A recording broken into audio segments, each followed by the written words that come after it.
दोस्तों अभी अभी जॉर्डन से खबर निकल कर आई थी कि जॉर्डन में हुए अटैक में अमेरिकी सैनिकों की मौत है 1 दर्जन जैसा दावा ईरान का है। लेकिन खास बात यह है कि वहां अमेरिका ने दावा कर दिया 1 दर्जन नहीं, 2 ही मारे गए।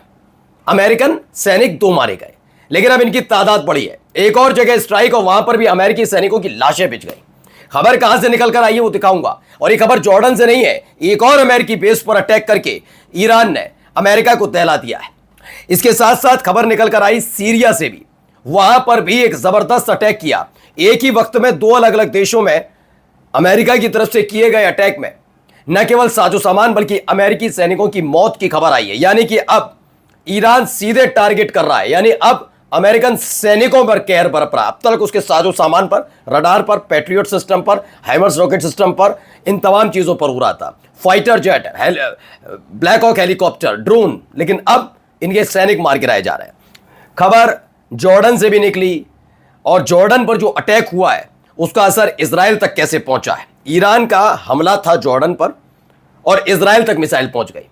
उसकी वीडियो पूरी दिखाने जा रहा हूं कि क्या क्या खबरें हैं और क्यों इजराइल के अंदर यह कहा जा रहा है कि सारे सैनिक बागी हो गए, सबने छोड़ दी, एक साथ सेना छोड़ दी। इजराइल के पास अगर एक भी सैनिक मौजूद ना हो, अधिकारी छोड़कर, तो क्या करेंगे?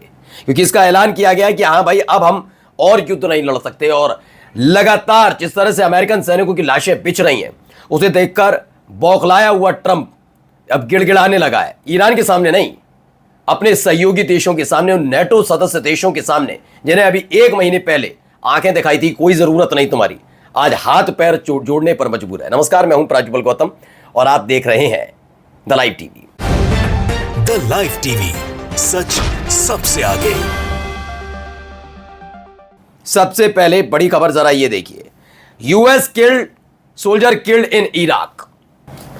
तो बड़ी खबर है, बताया गया है डगलस साहब है जो खुद मिलिट्री टीवी सीईओ, इन सब आर्मी के कर्नल रह चुके हैं और इनका कहना है कि भाई यूएस सैनिक जो है वो इराक में मारा गया। इराक में लगातार हो रही बमबारी, एक तो जॉर्डन, कुवैत, बहरीन, इसके अलावा इराक और सीरिया में भी लगातार बम गोला बारूद गिर रहे हैं। वहां से भी बुरी खबर निकल कर आई, जबकि अमेरिका ने ऐलान कर दिया कि सितंबर तक वो पूरी तरह से इराक को खाली कर देंगे। इराक का जितने बेस उन्होंने बेस बना रखे हैं, छुटपुट भी जो बना रखे हैं, वो सब छोड़ देंगे, इराक को, इराक के लोगों को दे देंगे, तुम संभालो, हम निकल रहे हैं यहां से। लेकिन उससे निकलने से पहले ही बड़ा अटैक हुआ और अमेरिकी सैनिकों की लाश बिछ गई। यह इराक से खबर आई थी। इन सब के बीच एक और बुरी खबर आ गई। खबर आई सीरिया से। क्या है खबर?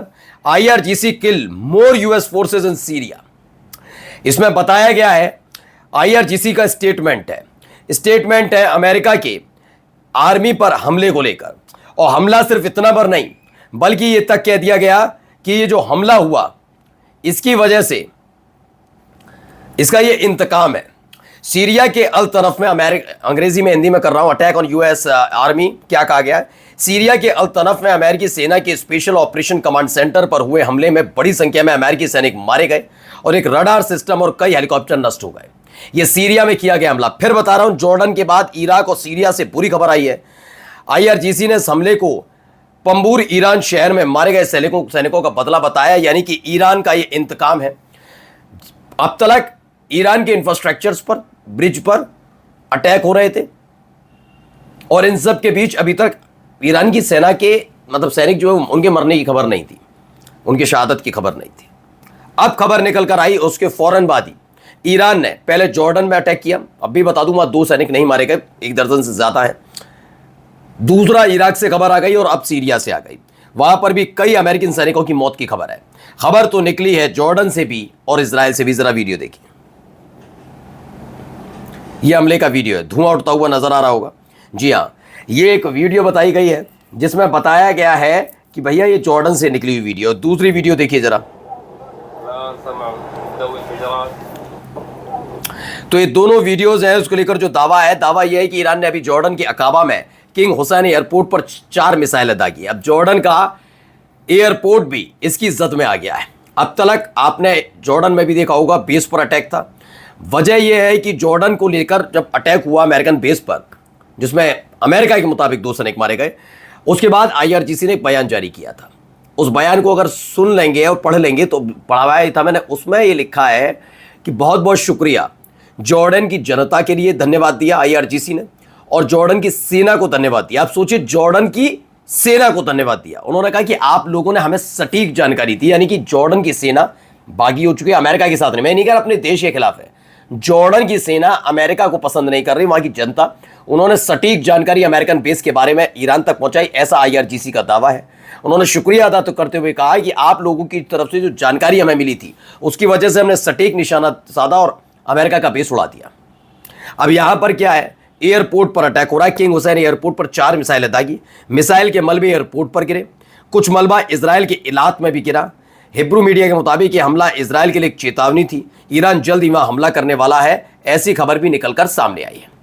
अब जरा देखिए, एक ईरानी मिसाइल और 12 तकरीबन 12, एक दर्जन है, एक दर्जन से ज्यादा ही है इंटरसेप्टर। क्या इंटरसेप्ट कर पाएंगे? देखिए, ये देखिए,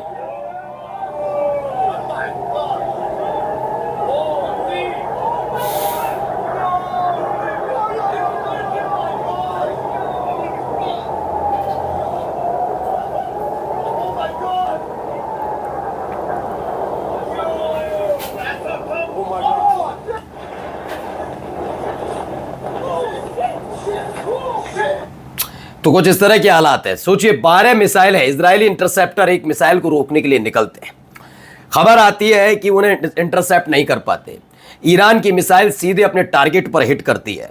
ये तो 12 इंटरसेप्टर की मिसाइल का खर्च सवाल था। अब इन सब में यह भी है कि वो 12 इंटरसेप्टर जब हवा में उड़े और ईरान की मिसाइल को टारगेट नहीं कर पाए तो उसके बाद क्या हुआ होगा। वो सारी की सारी मिसाइलें, दावा किया जा रहा है, वो जाकर इजराइल में गिर गई। अब हालात ये बन गए हैं कि देखिए, फ्रेंच जर्नल है याकोव लफ, इन्होंने ट्रंप की तरफ से जी हजूरी और जाकी गिड़गिड़ाने का बात सामने रखी है। ये फ्रांस के हैं भैया, सेना के बड़े अधिकारी हैं, इन्होंने एक टीवी इंटरव्यू दिया है। पहले सुनिए क्या कह रहे हैं, जरा सुनते चलिए। On a 5 raisons de lui dire non, en fait. 5.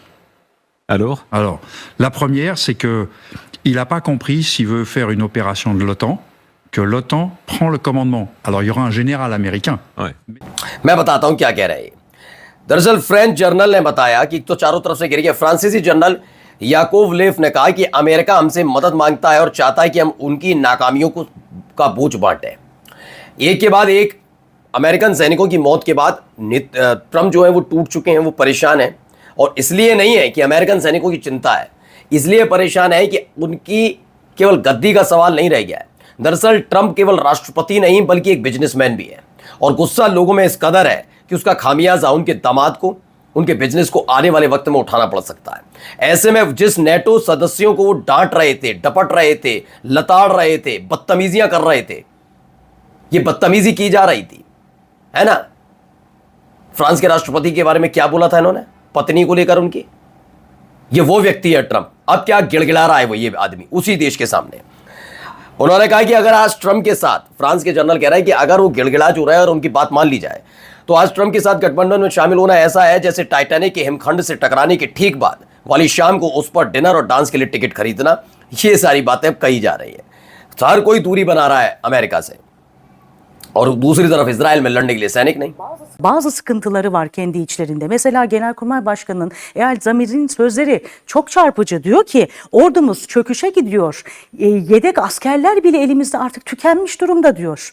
Aynı zamanda işte bu misillemelerin ardından yıkılan kentlerdeki... तो इजराइल के चीफ है, चीफ ऑफ स्टाफ है जामिर। उन्होंने कहा इजराइल पूरी तरह से साइकोलॉजिकली कोलैप्स हो चुका है।